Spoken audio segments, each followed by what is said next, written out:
My name is Amy. Welcome back to my channel. In today's video, I am making another 18th century pocket, but this pocket has been nearly 2.5 years in the making. 2.5 years ago, Halloween of 2019, Todd and I went to a masquerade ball with some friends of ours. And after that masquerade ball, I decided I wanted to make some 18th century costumes.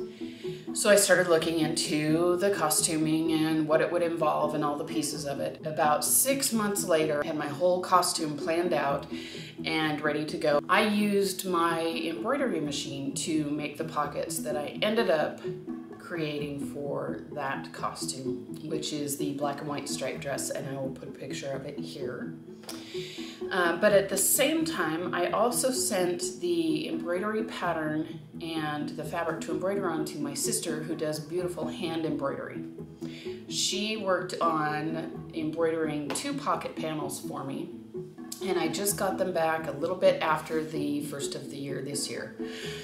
So it took her just a little bit over a year from when I gave her the pattern and the fabric to get the pocket panels finished. Now, like I said, there are 2 panels. She embroidered both panels identically, and she has included some little Easter eggs on the panels for me. My favorite animal is a sea turtle, and she included a turtle on the panel as well. I am going to be showing you how I constructed one pocket, but I essentially did the identical process on both pockets. So this is what they ended up looking like. I hope you enjoy. Let's get sewing. The supplies for this project are pretty basic. We have our 2 finished pocket panels, sewing needles, linen thread, thimble, snips, wax. This is the fabric I have cut to use as the waistbands, and this is bias cut fabric I'm going to use to wrap the pockets with and encase the pocket openings. And then I have this pencil so that I can mark where the pocket opening is going to be, and so I can draw the shape of the pocket. I also have a ruler so that I can get straight lines where I need to. These pocket panels were embroidered using a kitchen flour sack towel, just from my local Walmart. I drew the patterns here on this side. Actually, I think my sister drew the patterns on here before she embroidered them. And then I'm going to use this side as the back of the pocket. And then I have fabric here to use as the lining. So when I cut the pocket and shape it with this embroidery, I'm going to fold it in half and cut through all 4 layers at once, and then I will baste each of the sides with their linings before I attach the front to the back. The first thing I did was to trace the shape of a pocket that I liked and then trace around that shape on the fabric. And I used the center line to match up and trace around the other side. I used my ruler to draw the straight line on the slit and across the top. As I was retracing the pattern with my pencil, I went ahead and added some to the bottom of the pocket so it had a little bit of a deeper bag. And then I cut out all 4 pieces at once, the 2 main pieces and the 2 lining pieces. And I repeated this process on the second pocket.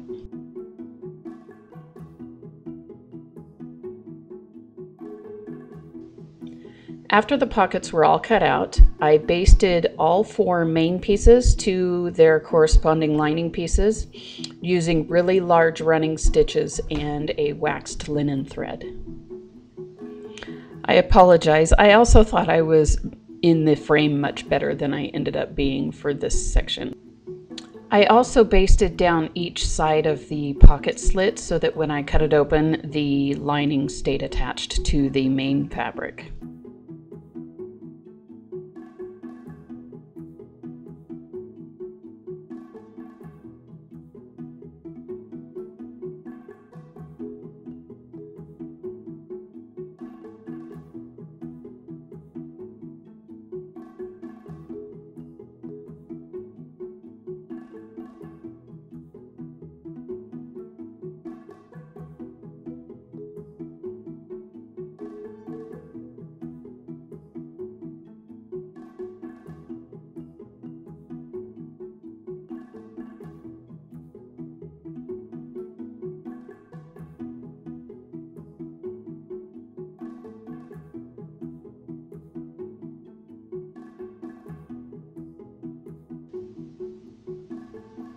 Once the basting was all completed, I cut down the opening slit on both pockets and prepped it for binding.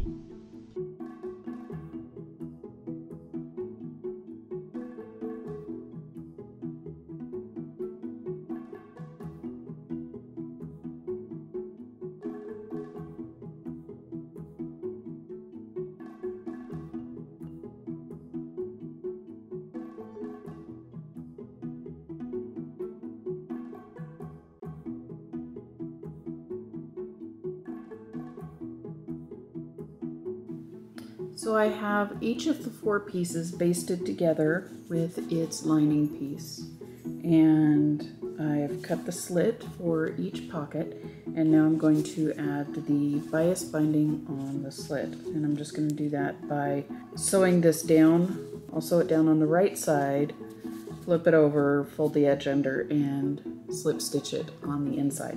And then I will add this to the outside edges once I get the front pieces basted to the back pieces. I attached the binding to the pocket slits using a back stitch. This easily could be done with a running stitch, but for me, back stitches are a little bit easier and they seem to flow a little more smoothly.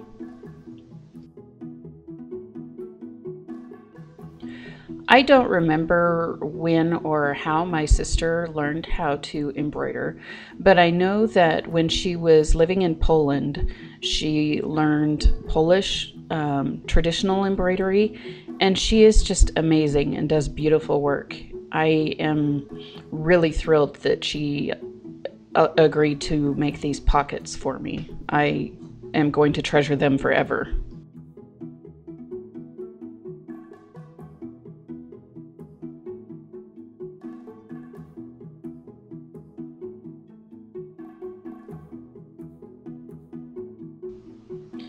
After I rolled the binding around to the inside of the pocket, I once again used waxed linen thread and a slip stitch / whip stitch to attach the binding to the lining fabric. I've mentioned in previous videos that my dad is a wildlife biologist or an animal behaviorist, and my sister and I spent our summers living in the woods, pretty much running feral and having a great time.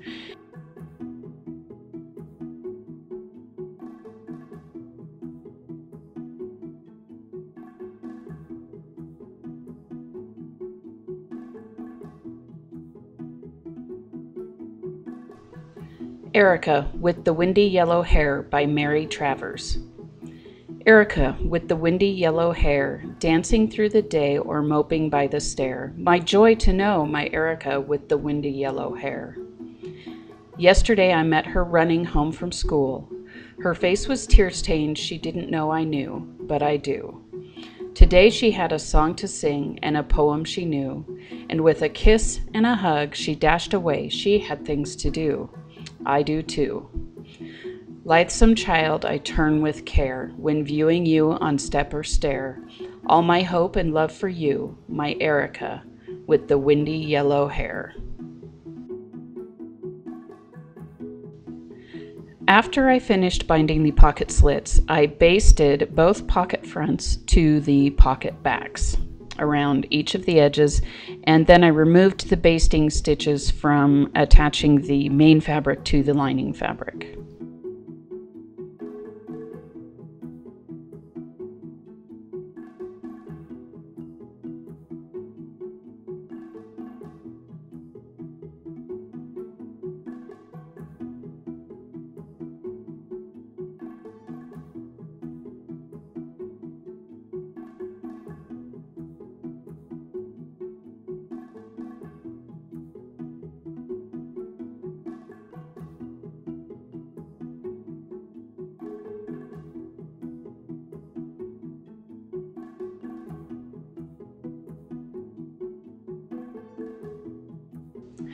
Once I finished basting the front and back of the pocket pieces together, I added the binding to the outside edge of the pockets using a long back stitch.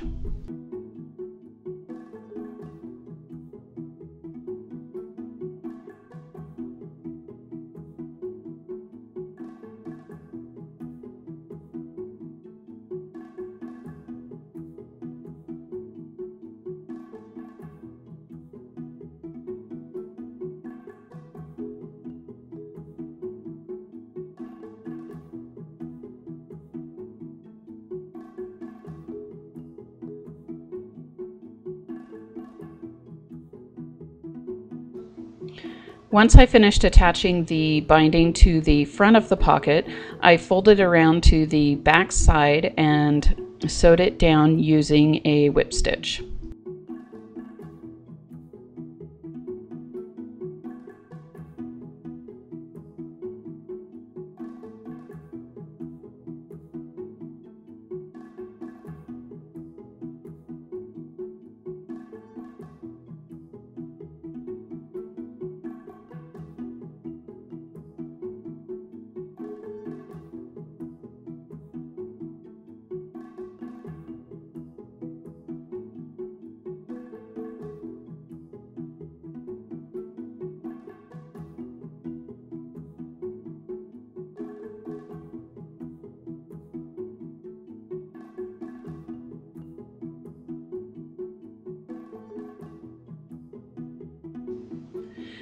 To attach the waist ties, I started by finding the center of the waist tie and matching it up with the center front of the pocket. And then I attached the tie to the pocket using the same method I did as the binding. I started by back stitching right side to right side along the top of the pocket.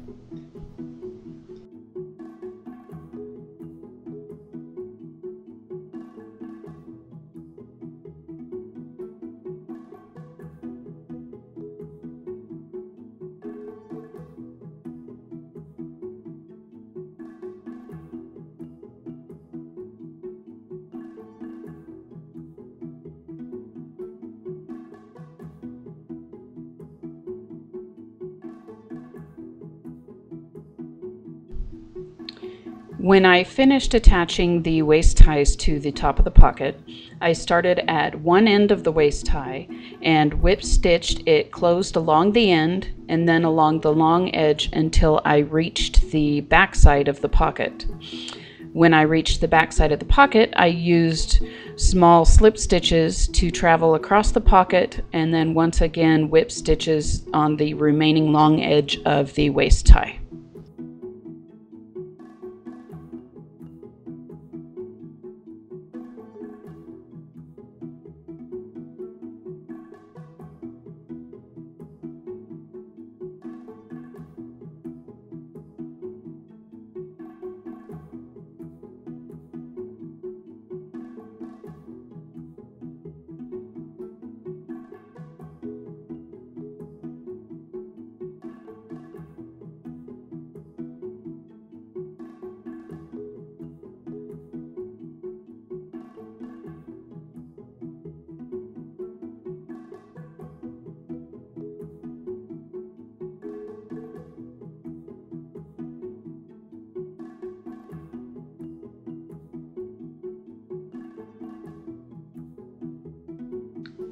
I apologize, this footage is a little bit shaky, but I wanted to give some close-ups of the detail work that she did on this. The berries, the flowers, the little spiders.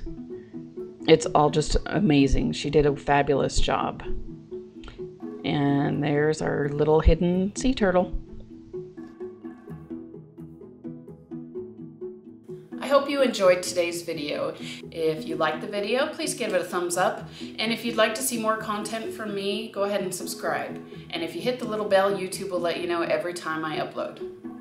Thanks for watching.